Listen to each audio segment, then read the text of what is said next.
Бақнұр KZ каналы. Бүгін біз қалай осындай фотоны істеуді үйретеміз. Біз бірінші Play Market'тен былай жасаймыз. Қазір шығып алсын.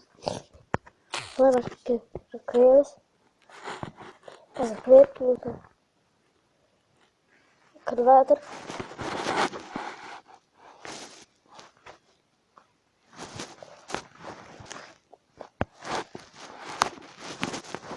Осында әдетім бір андай мобильдермен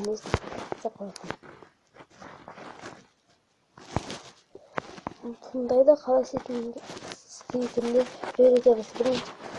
Play Market'ке кіргеннен кейін Keep Calm деп жазамыз. Былай қайғысына ауыстырамыз. Екіге жазамыз. Keep Calm. Міне осылай жазайды.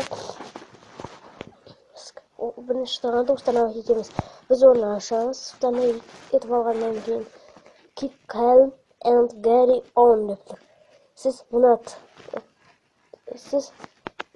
Т дегенді басқанда текст колор, текст деген бар. Текстке өзіңіз бірдеңе деп жазасыз. Мен өзімнен Бақнұр KZ деп жазайын. Бақнұр KZ. Дейсаңыз өзіңіздің атыңызды жазыңыз. Бақнұр Мұхтар.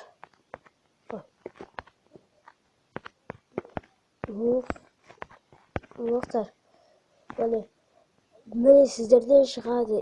Текст колор дегенді басқаннан кейін сіз өзіңіз қандай цвет керек болып берілген. Мысалға мынандай жасыл. Өзіңіз білесіз қандай цвет таңдасаңыз да. Одан кейін артқа деген назад дегенді басамыз. Телефонның өзінің назаты болады. Сосын мұнаны да өзгертуге болады. Тақта басқансаңыздар әртүрлі болады. Мысалға мынау Android болады. Мен Android емес бірақ. Мынандай болады еще. Россиянікі ма бірдеңе әйтеуір.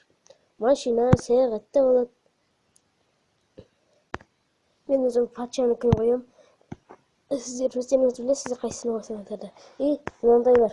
Мынау өзім түсінбедім. Градиент ол не? Жай, осы қойсам, сіздерде автоматты түрде осылай тұрады. Color, міне, цветті өзгертеді.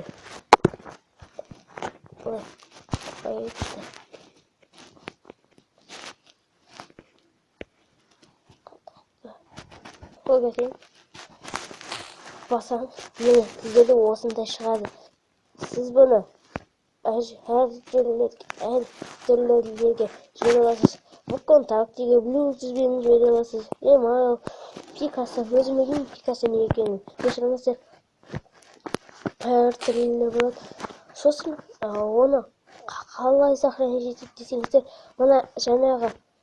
мұны басасыздар, одан кейін ең үстінде галерея деп тұрады. Соны басқанда Poster saved деп тұрады. Сонда ол сохранить етілді деген сөз. Оны бұлай галереяға кіреміз да қараймыз. Ол жеке папка болып қалады. Keep calm деген папка болып қалады. Мынандай болады. Өздеріңіз қандай өздеріңіздің аттарыңызды жаза бересіздер. Бәрібір. Бұны сіздер Play Market'тен скачать етіп аласыздар. Мен ВКонтактеге официальный группа ашайын ба, ашпайын ба, осыны комментарияға қалдырып кетіңіздер. Сау болыңыздар.